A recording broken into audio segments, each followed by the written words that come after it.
और इधर जामिया मिलिया इस्लामिया में मुस्लिम आरक्षण का विवाद जो है वो गहराता जा रहा है। और अब इस विवाद में देखिए एमआईएम चीफ असदुद्दीन ओवैसी की भी एंट्री हो गई है।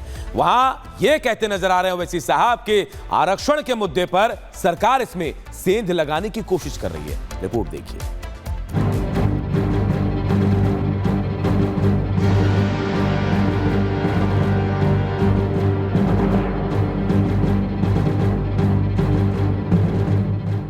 जामिया मिलिया इस्लामिया में मुस्लिम आरक्षण का विवाद गहराता जा रहा है।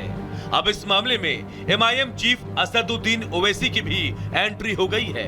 भाईजान मुस्लिम आरक्षण को लेकर भड़क गए हैं और अब तो वो सरकार पर इसमें सेंध लगाने का आरोप मढ़ रहे हैं। जामिया मिलिया इस्लामिया यूनिवर्सिटी के पीएचडी में मुस्लिम छात्रों के लिए 50% आरक्षण को लेकर ओवैसी सरकार पर हमलावर दिखे।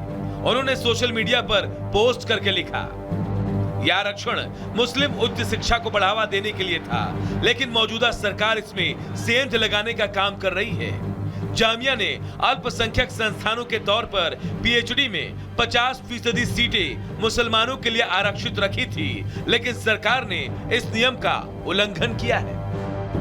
ओवैसी ने मौलाना आजाद फेलोशिप का जिक्र करते हुए कहा कि मोदी सरकार ने इसे खत्म कर दिया, जिससे मुस्लिम छात्रों को शैक्षिक, आर्थिक और सामाजिक रूप से पीछे धकेलने की कोशिश की जा रही है। ओवैसी के दावे की माने तो जामिया मिलिया इस्लामिया में मुस्लिम आरक्षण नीति के तहत 30% सीटें मुस्लिम छात्रों के लिए, 10% मुस्लिम महिलाओं के लिए और 10% मुस्लिम ओबीसी और एसटी के लिए तय थी।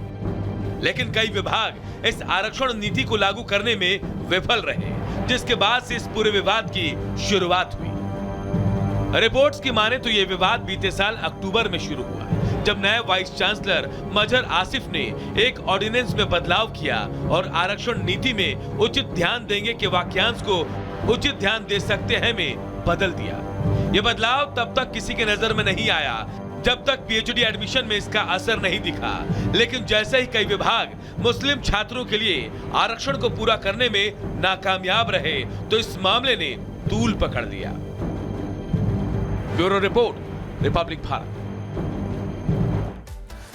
इधर आगरा में आईटी मैनेजर मानव शर्मा की आत्महत्या का मामला अब तूल पकड़ता जा रहा है। मानव शर्मा ने सुसाइड से पहले एक वीडियो बनाया और इसमें अपनी पत्नी पर प्रताड़ित करने का आरोप लगाया।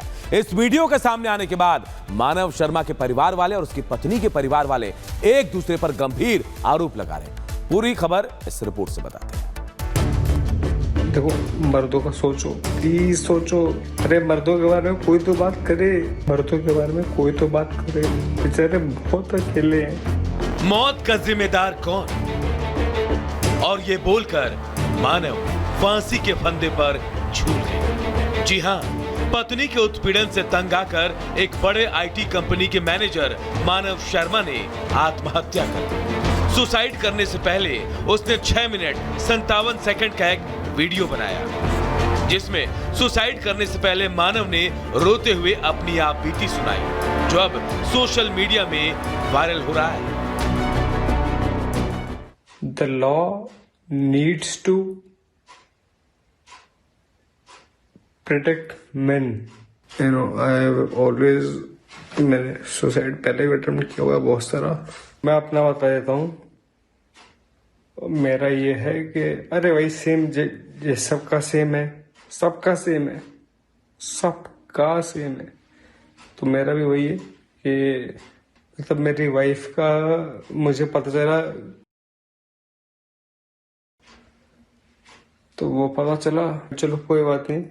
बट हाँ, प्लीज प्लीज, अरे देखो सुनो, मेरे को जाना चाहिए, कोई दिक्कत नहीं है और मैं तो खैर जाना चाहता हूँ, ठीक है।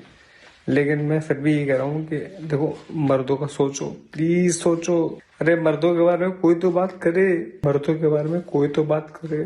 बेचारे बहुत अकेले हैं। पापा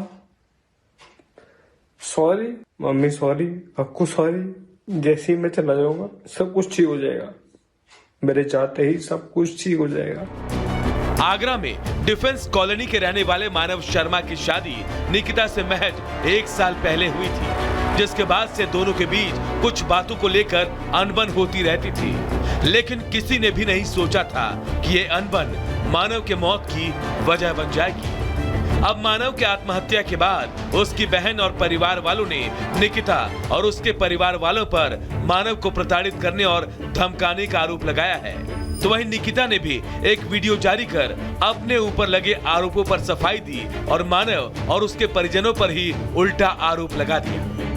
पहले तो हमें लगा कि उसने जज्बाती होकर सुसाइड किया है, पर जब दूसरे दिन उसका फोन खुला, जब हमें सारी वीडियोस और इंफॉर्मेशन मिली, तब हमें बहुत गुस्सा आया और हमें लगा कि उसे बहुत उकसाया है कि वो आसानी से डिवोर्स नहीं ले पाएगा, उसके माँ बाप और उसको परेशान किया जाएगा।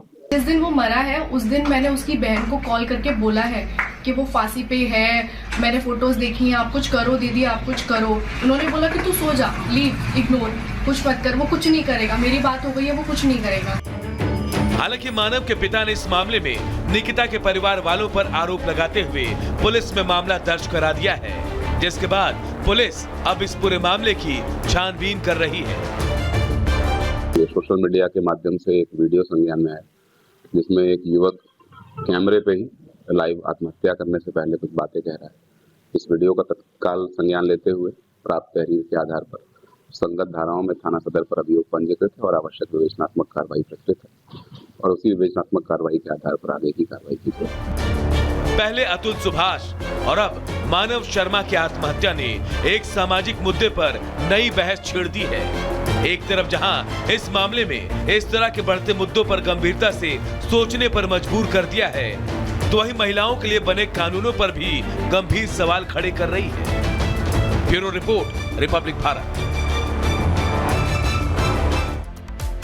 और अब बात बिहार की करते हैं। बिहार में एनडीए गठबंधन ने चुनाव तो नीतीश कुमार के चेहरे पर लड़ने का ऐलान कर दिया, लेकिन सवाल ये उठ रहे हैं कि क्या बीजेपी अगर ज्यादा सीटें जीत कर आती है तो मुख्यमंत्री नीतीश कुमार को बनाया जाएगा या फिर नहीं। और सवाल यह भी कि क्या इसी डर से नीतीश कुमार ने अपने बेटे को आगे कर दिया है। रिपोर्ट देखिए।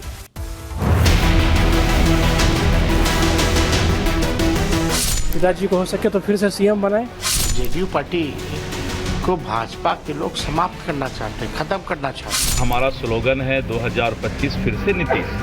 बिहार विधानसभा चुनाव 2025 नीतीश कुमार जी के नेतृत्व में हम लड़ेंगे चुनाव जाकर। दिल्ली के चुनावी नतीजों के बाद अब बिहार में चुनावी सरगर्मी तेज हो गई है। राजनीतिक दल सियासी बिसात बिछाने में लग गए हैं। पिता को एनडीए का सीएम फेस बनाने की मांग करने वाले नीतीश कुमार के पुत्र निशांत कुमार के बयान पर राजनीति गर्म हो गई है। सारी जनता से अनुरोध है कि फिर से एनडीए को सरकार में लाएं। पिताजी को हो सके